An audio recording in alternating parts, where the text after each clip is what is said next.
कि ज्योतिष क्या है और किस तरह से वर्क करता है। तो जैसे कि ज्योतिष दो शब्दों से मिलकर बना है, ज्योति और ईश। तो इसलिए कहा जाता है कि ज्योतिष विज्ञान जो है वो ईश्वर का एक प्रकाश है। और जो एक एस्ट्रोलॉजर होता है उसको देवज्ञ कहा गया है। देवज्ञ अर्थात जो देव इच्छा को जानता हो। तो इसलिए कहा जाता है कि एक एस्ट्रोलॉजर ईश्वर की इच्छा को जानकर अपने क्लाइंट को या सामने वाले को ईश्वर की इच्छा उसके लिए किस प्रकार की है, उसके जीवन में किस तरह से उन्नति आ सकती है या उसके क्या ऋण बंधन है, इनको जानकर कोई व्यक्ति उस ईश्वर की इच्छा को जानकर अपनी लाइफ में प्रॉस्पेरिटी को हासिल कर सकता है। अब वो प्रॉस्पेरिटी किस तरह की है? मोस्ट ऑफ द टाइम लोग केवल एक फाइनेंशियल और प्रोफेशनल सक्सेस के बारे में कंसर्न रहते हैं। 99% लोग अगर किसी एस्ट्रोलॉजर के पास जाएंगे तो वो यही पूछेंगे कि भाई मेरा शादी कब होगी, मेरे बच्चे कब होंगे, या मेरी जॉब कब लगेगी, या मेरा प्रमोशन कब होगा, या मेरी ये बीमारी कब कटेगी। 99% यही पूछते हैं। इसके अलावा भी एस्ट्रोलॉजी का अपना यूज है। एक्चुअली क्या है, एस्ट्रोलॉजी हमें बताती है कि हमारा जन्म किस लिए हुआ है। हमारा जन्म केवल इसलिए नहीं हुआ कि हम एक जॉब करें, हम एक बड़ा सा मकान बनाए, खाए पिए और मर जाए। हमारा जन्म वास्तव में केवल इसलिए नहीं हुआ है। हम सबकी लाइफ का अपना एक एम होता है, और ज्योतिष शास्त्र के माध्यम से और एक देवज्ञ के माध्यम से, एक ज्योतिष के माध्यम से हम उस एम को समझकर अपनी लाइफ में आगे प्रोग्रेस कर सकते हैं, जिससे कि हमें दो फायदे होते हैं। एक तो हमारी प्रेजेंट लाइफ जो भी चल रही है, कोई एस्ट्रोलॉजर हो सकता है, कोई यहाँ पर डॉक्टर हो सकता है, कोई यहाँ इंजीनियर हो सकता है, आपकी जो डेली जर्नी है आपको उसमें भी बेनिफिट होता है। और उसके बाद आपकी फुलफिलमेंट होने से आपको एक सेल्फ सेटिस्फेक्शन मिलता है। बहुत सारे लोग होंगे यहाँ पर कि लाइफ में सब कुछ है, स्टिल सेटिस्फाई नहीं है, स्टिल अंदर से कभी ये आवाज नहीं आती कि आई एम डन। कभी कभी हमेशा लगता है कुछ ना कुछ कमी है सब कुछ होने के बाद भी।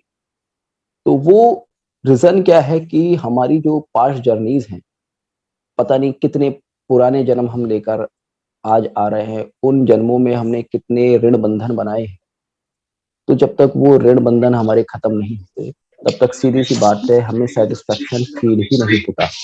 अब बात आती है कि एक एस्ट्रोलॉजर, क्योंकि यहाँ पर जितने लोग हैं ये इसलिए जुड़े हैं ताकि वो अपनी लाइफ में एस्ट्रोलॉजी को एज ए प्रोफेशन यूज कर सके, या किसी भी, सबका एक अपना अपना एम हो सकता है। कुछ लोग इसलिए जुड़े हो सकते हैं कि वो अपनी लाइफ का एम जान सके। तो हम ये किस तरह से करते हैं, देखिएगा हमारे पास हमारे ऋषि मुनियों ने एक लैंग्वेज दी है 9 प्लैनेट्स की, 12 साइंस की और 12 हाउसेस की। 9 भाव, 9 राशि और 9 ग्रहों का एक उन्होंने हमें एक मैथ कह लीजिएगा आप उसको, आप उन्होंने एक कह लीजिएगा एक कैलकुलेटिव तरीका दिया है, ये हमें दिया है। उससे हम ये समझ पाते हैं, उस लैंग्वेज को सीख कर हम ये समझ पाते हैं कि एक्चुअली हमारी लाइफ में एम क्या है। तो अभी 9 प्लैनेट्स और 12 साइंस और 12 हाउसेस की हमारे पास लैंग्वेज है। और बेसिकली एस्ट्रोलॉजी में आप जब तक इन 9 प्लैनेट्स को, 12 साइंस को और 12 हाउसेस को प्रॉपरली स्टडी नहीं करते तब तक आप किसी पर्सन की या अपनी लाइफ की जर्नी को समझ ही नहीं सकते। तो इसलिए मैं अपने सभी स्टूडेंट से नॉर्मली ये कहता हूँ कि अगर एस्ट्रोलॉजी में आगे बढ़ना है, एस्ट्रोलॉजी में कुछ अचीव करना है, तो सबसे पहले आपका बेसिक बहुत ज्यादा मजबूत होना चाहिए। बेसिक आपका इतना मजबूत होना चाहिए कि आपको अगर कोई ये कहे कि आपको मकर राशि के बारे में 10 चीजें बतानी है, तो आपको सोचना ना पड़े, आपके तुरंत आपको 10 नहीं 20 चीजें उसको बता दो। आपसे अगर कोई कहे कि आपको गुरु ग्रह के बारे में 3 चीजें एक्सप्लेन करनी है कि गुरु की दृष्टि कैसे काम करती है, गुरु किसी भाव में बैठकर किस तरह का फल देता है, गुरु किस ग्रह के साथ युति होकर किस तरह का फल देता है, तो आपको सोचना ना पड़े। आपका माइंड उस चीज में इतना क्विक होना चाहिए कि आपको गुरु के सारे प्रभाव के बारे में पता होना चाहिए। अगर आप उतना ज्यादा अपने आप को एक्सपर्ट कर लेते हैं तब डेफिनेटली आप उस लैंग्वेज को समझ पाते हैं। हालांकि इस चीज में टाइम लगता है, 1-2 दिन का ये काम नहीं है, 1 घंटे के 2 घंटे के वेबिनार का भी ये काम नहीं है। स्टिल मैं आपको कुछ बेसिक चीजें, कुछ फंडामेंटल्स ऐसे आज के वेबिनार में देने की कोशिश करूंगा जिससे कि आप नॉर्मल लेवल पर प्रेडिक्शन जरूर कर पाएंगे। ठीक है, अब बात आती है कि ठीक है, अभी हमने समझ लिया कि एस्ट्रोलॉजी हमारी लाइफ का एम क्या है, और एस्ट्रोलॉजी से हमने जान लिया कि हमने क्या गलत किया है, क्या सही किया है, तो क्या हम एस्ट्रोलॉजी की हेल्प से इस चीज को चेंज कर सकते हैं? अगर मुझे ये मान ली पता चल गया कि पिछली लाइफ में मैंने ये गलतियां की थी, तो क्या कोई रेमेडी करके या किसी प्लेनेट का कुछ भी करके हम उस चीज को चेंज कर सकते हैं? तो सबसे पहले तो एक चीज कहना चाहूंगा कि प्रारब्ध पहले बना पीछे ये शरीर। तो अर्थात हम जो पास्ट में कर चुके हैं, उस पास्ट के करे के हिसाब से ही हमें ये जन्म, हमें ये बॉडी, हमें ये फैमिली मिली है। कभी आपने सोचा है कि आज आपके जो पिताजी हैं, वो आप ही के पिताजी क्यों हैं? आपको इसी फैमिली में क्यों जन्म मिला? आपको जो बच्चे मिले हैं, ये आप ही को क्यों मिले हैं? कोई कहता है कि भाई मेरे बच्चे बहुत जिद्दी है, बहुत परेशान करते हैं। कोई कहता है भाई मेरे बच्चे बहुत इंटेलिजेंट है। अब सभी लोग इंटेलिजेंट बच्चे चाहते हैं। किसी के इंटेलिजेंट हैं और किसी के एक नंबर के मक्कार टाइप के बच्चे हैं। भाई माँ बाप को चैन नहीं लगने देते, परेशान करते हैं। तो अब आपने ऐसा क्या करा था कि आपको वो बच्चे मिले? या आपके माँ बाप ने ऐसा क्या गलत कर दिया था कि आप मिले? तो ये चीजें क्या है, ये हमारा जो जन्म होता है, हमें जो फैमिली मिलती है, ये सारा का सारा प्री डेस्टाइन्ड है। तो हम अपनी लाइफ का 70% तक तो किसी भी रेमेडी से कुछ भी करके चेंज नहीं कर सकते। 70% इज प्री डेस्टाइन्ड, जिसमें कि आप कह लीजिएगा कि आपकी फैमिली, आपका फ्रेंड सर्किल, आपकी मैरिज, आपका स्पाउस, आपके बच्चे, ये चीजें आपकी लाइफ में प्री डेस्टाइन्ड है। इसके साथ साथ आप क्या चीजें चेंज कर सकते हैं? देखिएगा, आपके गंभीर रोग भी आपकी लाइफ में प्री डेस्टाइन्ड है।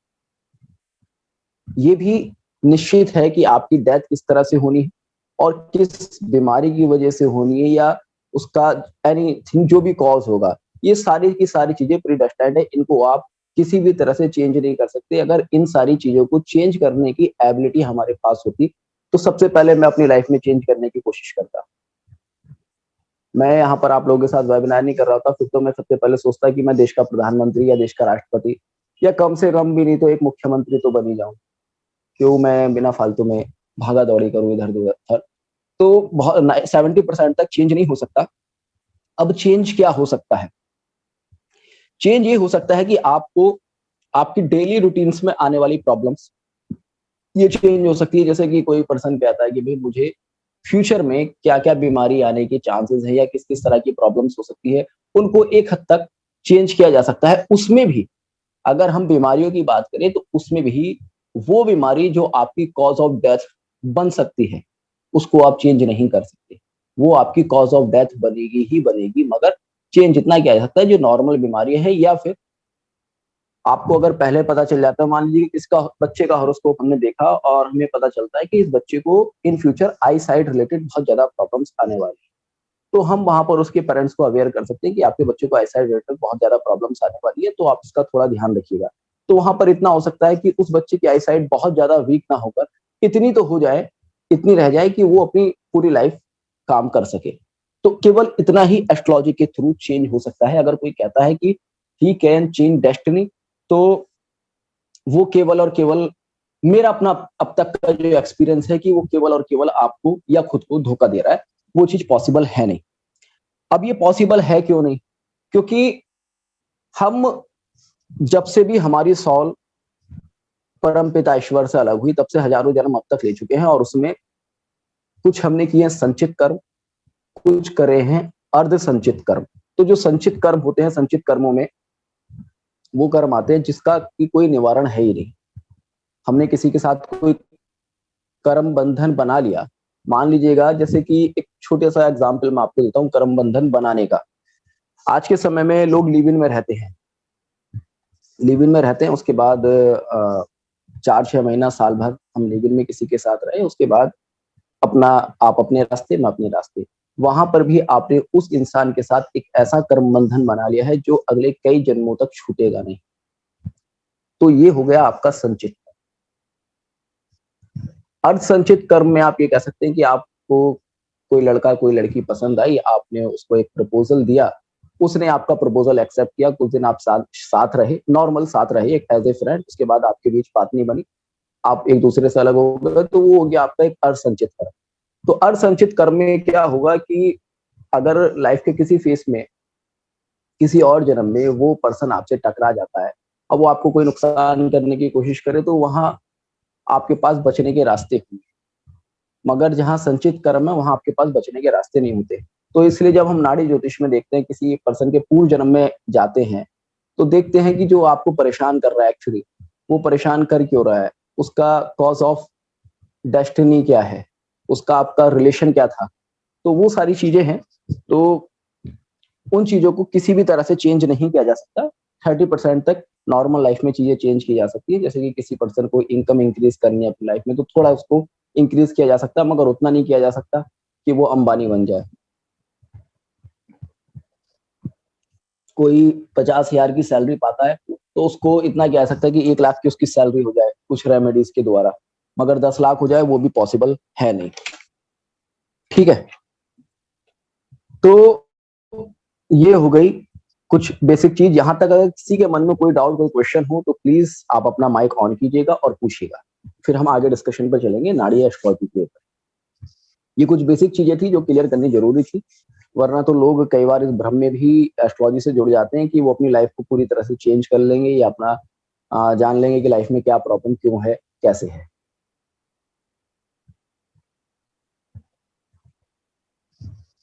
Any doubt, any question, please unmute. Unmute अगर नहीं हो पा रहे हैं तो होस्ट ही आप अनम्यूट कर दीजिएगा, अगर मुझे पता नहीं कोई हो पा रहा है नहीं हो पा रहा है। No doubt sir. सर हाँ जी जेमस्टोन कितने जी, अभी विश्वास जी। जेमस्टोन कितने परसेंट तक वर्क करता है? बोलिए। हेलो।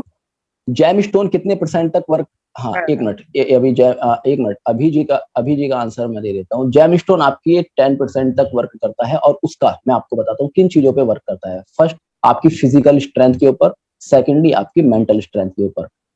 और जैम स्टोन के कई बार आपके फिजिकली और मेंटली चीजों पर बहुत ज्यादा असर अच्छे होते हैं। उसका रीजन क्या है, क्योंकि आपकी जो फिजिकली और मेंटली स्ट्रेंथ है वो आपके 30% में आती है।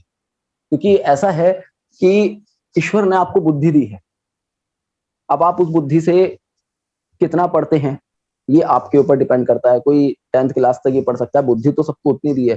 कोई 8 क्लास तक पढ़ सकता है, कोई बहुत हाई लेवल तक पढ़ सकता है। तो उस चीज को आप अपने लिए थोड़ा सा एक्सटेंड कर सकते हैं। जैम स्टोन वर्क करते हैं हमारी इस 30% वाली डेस्टिनी पर। हेल्थ इश्यूज में तो स्पेशली वर्क करते हैं। मैं ये तो नहीं कहूंगा कि जैम स्टोन किसी के जैम स्टोन पहनने के बाद वो इंसान, जैसे कि नॉर्मली कहते हैं कि भाई मैं अमीर बन जाएगा, या अक्सर लोग, जिन लोगों को प्रोफेशनल प्रॉब्लम्स होती है, उनको 10th लॉर्ड का जैम स्टोन पहना दिया जाता है कि आपकी प्रोफेशनल प्रॉब्लम एकदम खत्म हो जाएगी। वो चीज पॉसिबल नहीं है, मगर जैम स्टोन आपकी फिजिकली और मेंटली हेल्थ पर वर्क कर सकते हैं। Any other question? Thank you sir. Sir मैंने पूछना था एक बात कि सर जो हम पाठ करवाते हैं, मतलब कि जैसे मान लीजिए आपको कोई दशा चली है और उसमें हमें पुजारी या पंडित जी बोलते हैं कि आप ये पाठ कर लो कि आपकी ये ग्रह टल जाएंगे, कि आपका जो मतलब पिछले जन्म का ऋण बंधन है वो एक हद तक कम हो जाएगा, आप उससे बच जाएंगे। तो ये कितना परसेंट सच है? क्योंकि मेरी जैसे कि राहु की दशा चली है, तो मैं बहुत सालों से मतलब पाठ करवा रहा हूँ, पर जैसे कि मुझे पिछले साल 1.5-2 साल से राहु में शनि आया और शनि नीच का है, तो मुझे बहुत दिक्कत दे रहा है। पाठ भी करवाए, मतलब तोला ठीक तोला ठीक, अब दान भी आपका क्वेश्चन, करवाए। ठीक है, आपके क्वेश्चन में समझ गया। देखिएगा, कोई भी पूजा पाठ हो, कोई भी कोई भी मंत्र तंत्र हो, सीधी सी बात है, आपके संचित कर्म को नहीं काट सकती। संचित कर्म जो है आपको उनको लाइफ में भोगना ही है। और कई बार मैं यहाँ पर ऐड करना चाहूंगा, कई बार होता क्या है, कुछ तंत्र क्रियाएं या कुछ पूजा इस तरह की होती हैं, वो आपके उस संचित कर्म को डिले कर देती। कई बार इस तरह से होता है, हो जाता है इस तरह से कि आपने कोई बड़ी पूजा पाठ कराई, उसके प्रभाव से आपकी वो संचित कर्म की प्रक्रिया थोड़ा डिले हो गई। वो आपकी लाइफ में आज नहीं फेस करनी पड़ेगी, तो आपको 10 साल बाद फेस करनी पड़ेगी, 20 साल बाद फेस करनी पड़ेगी, किंतु वो आपको आपकी इस जर्नी में कभी ना कभी फेस करनी ही है। तो मैं समझता हूँ अगर बहुत मेजर प्रॉब्लम किसी व्यक्ति को नहीं है तो उस तरह की पूजा पाठों में नहीं जाना चाहिए। जैसे कि अक्सर लोग तांत्रिकों के पास जाके तंत्र क्रियाओं के माध्यम से कोशिश करते हैं कि ये टल जाए। और रही पूजा पाठ, मैं सभी से कहता हूँ कि ईश्वर का नाम है, ईश्वर का नाम देने में, किसी को कोई दान देने में कोई बुराई नहीं है। आप अपनी राहु की दशा के लिए या शनि की दशा के लिए क्यों, आप ये सोचकर चलिएगा सबसे पहले तो कि भाई मेरे हाथ से किसी का भला हो जाए। अगर हो रहा है, मैं किसी को 2 पैसे देने में या किसी की हेल्प करने में ईश्वर ने मुझे सक्षम बनाया है तो बहुत अच्छी बात है। हॉरोस्कोप किसी का नहीं ले रहे भाई, तो लिखना कोई फायदा नहीं है आपको कि आपका राहु कहाँ है, आपका शनि कहाँ है। हमारा ये एक एजुकेशनल वेबिनार है, उसी से बात रखेंगे। तो पूजा पाठ करने में कोई बुराई नहीं है, उससे एक तो हमें मानसिक बल भी मिलता है, हमें हमारे बुरे टाइम में डिवाइन एनर्जी के थ्रू उस बुरे टाइम को सहने की शक्ति भी आती है। और ऐसा भी बहुत बार देखा गया है, मैं इस चीज को पूरी तरह से डिनाई नहीं करूंगा, ऐसा भी बहुत बार देखा गया है कि डिवाइन ग्रेस से लोगों की बड़ी बड़ी परेशानियां भी सॉल्व हो जाती। तो पूजा पाठ कीजिएगा, मगर थोड़ा सेल्फिश होकर मत कीजिएगा कि बस इसलिए मैं कर रहा हूँ कि मेरी ये परेशानी खत्म हो जाएगी इसलिए कर रहा हूँ, उसके बाद मैं करूंगा ही नहीं। या तो कीजिएगा तो थोड़ा ईमानदारी के साथ कीजिएगा। नवांश कुंडली पर अभी हमारा कोई डिस्कशन नहीं है, हमारा नाड़ी एस्ट्रोलॉजी पर है, इसमें हम ग्रह भाव और राशि पर ही डिस्कशन लेंगे। तो उस पर हम किसी अलग वेबिनार में अलग सेशन लेकर बात कर लेंगे, ठीक है। और किसी का कोई क्वेश्चन?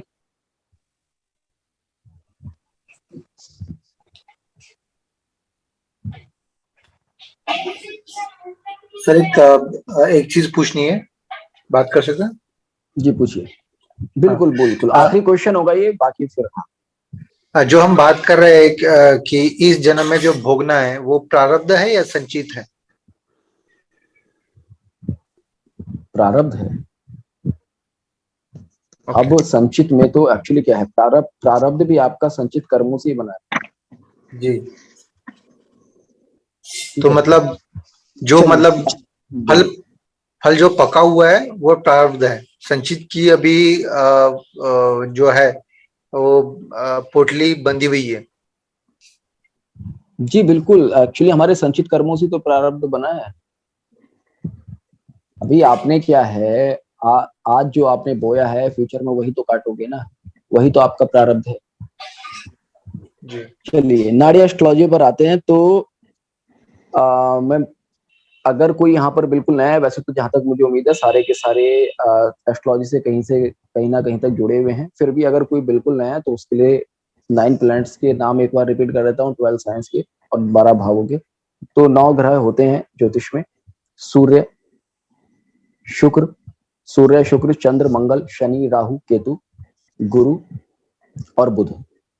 ये 9 ग्रह होते हैं। ये अगर आप गूगल भी कर लेंगे, कोई छोटी सी सस्ती से सस्ती भी किताब ले लोगे आप, उसमें मिल जाएंगे। 12 राशियां होती हैं मेष से लेकर मीन तक, और 12 भाव होते हैं, ठीक है।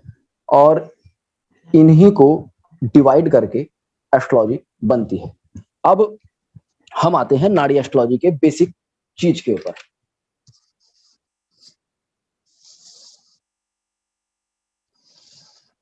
तो एक इस तरह का या किसी भी तरह का डायग्राम आपको होरोस्कोप का मिल सकता है। कुछ लोग इस तरह का यूज करते हैं, कुछ लोग दूसरी तरह का यूज करते हैं। वेस्टर्न में गोल वाला यूज करते हैं, नॉर्थ में इस तरह का यूज करते हैं, साउथ में एक चकोर सा यूज करते हैं, बाकी हैं सारे सेम ही। इन शॉर्ट ये 360 डिग्री का एक सर्किल है।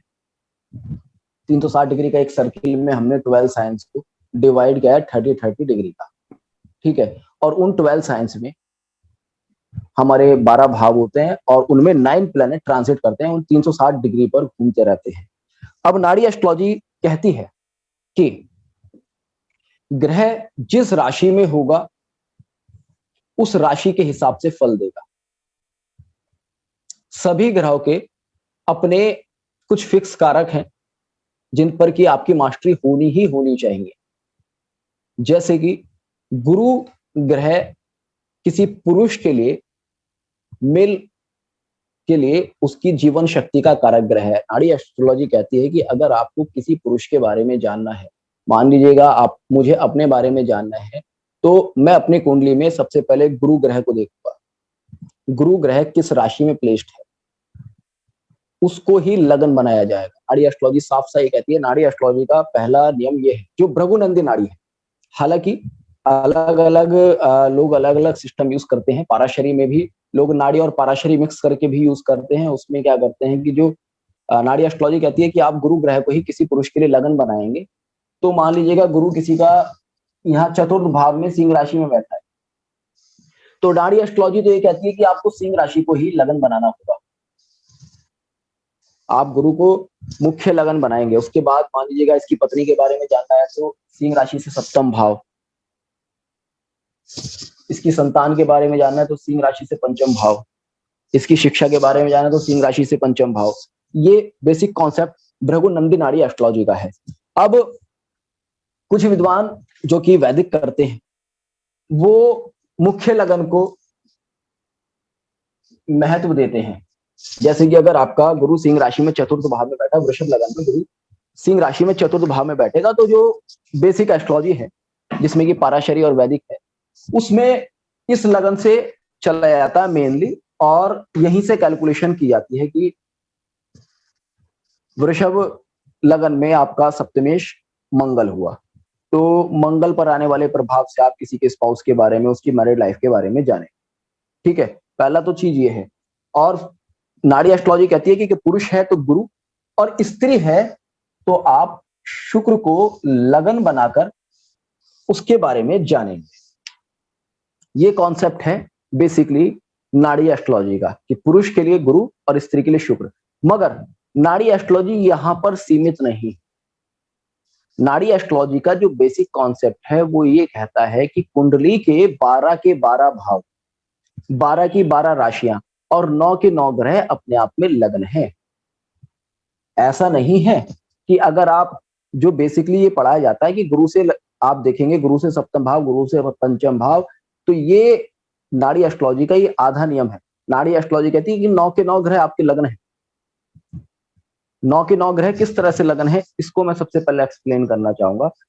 गुरु केवल आपकी जीवन शक्ति को दिखाएगा, मगर गुरु से आप किसी पुरुष के कर्म को नहीं जान सकते। अगर आपने गुरु को लगन बनाया, आपने देखा गुरु यहाँ सिंह राशि में शुक्र के साथ में है, तो आप क्या कहोगे, इसका प्रोफेशन क्या होगा? इससे आप इसके प्रोफेशन को नहीं बता सकते। तो नाड़ी ज्योतिष कहती है क्योंकि 9 के 9 ग्रह लगन है, तो अब आपको शनि कर्म का कारक ग्रह है, तो अब आपको शनि को लगन बनाना होगा। अगर आपसे कोई व्यक्ति प्रश्न पूछता है या आप कि मेरी हेल्थ बहुत ज्यादा खराब है, तब आपको पुरुष का अगर चार्ट है तो आपको मंगल को लगन बनाना होगा।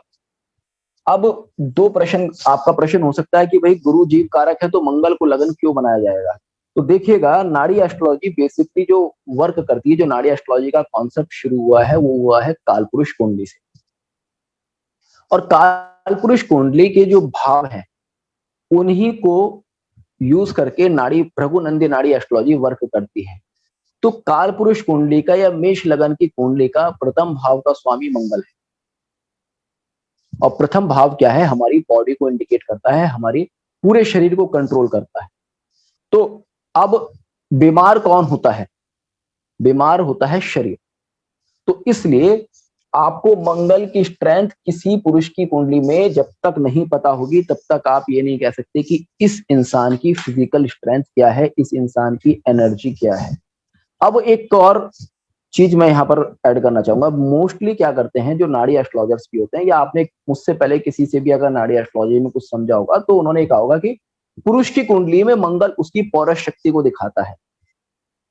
तो मंगल का यूज आप किसी इंसान की सेक्सुअल लाइफ को जानने के लिए कर सकते हैं, या उसकी सेक्सुअल एनर्जी को जानने के लिए कर सकते हैं। वो भी सही है, किंतु शख्स, अब आपने वो जो सुना कि मंगल से आप किसी इंसान की सेक्सुअल एनर्जी को या फिजिकल स्ट्रेंथ को समझ सकते हैं, वो क्यों? क्योंकि कालपुरुष कुंडली के अष्टम भाव का स्वामी मंगल है, जो कि किसी पुरुष के गुप्तांग और उनकी एनर्जी को इंडिकेट करता है। अब शुक्र को हमारी स्पाउस का कारक माना गया कि सप्तम भाव का स्वामी है, और मंगल को हमारी सेक्सुअल एनर्जी का कारक माना गया है। तो मंगल हमारी सेक्सुअल एनर्जी भी शो करता है और उसके बाद हमारी फिजिकल एनर्जी भी शो करता है। अब मैं ज्योतिष में हमेशा कहता हूं कि आपको चीजों को ना क्रॉसली मिलाकर या चेक करके यूज करना चाहिए। अब आप सोचिएगा किसी इंसान के अंदर फिजिकल स्ट्रेंथ तो है नहीं, फिजिकली तो कोई इंसान बहुत ज्यादा बीमार रहता है, क्यों क्या वो सेक्सुअली बहुत ज्यादा सही होगा?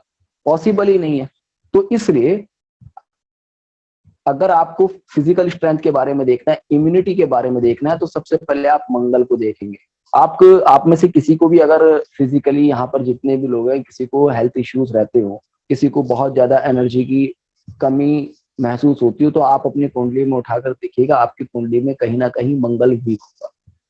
आपका गुरु कुंडली में कितना भी ज्यादा बलशाली क्यों ना हो, अगर मंगल वीक है तो ऐसे इंसान की इम्यूनिटी वीक होगी ही होगी। ऐसा इंसान फिजिकली बहुत ज्यादा फिट नहीं होगा।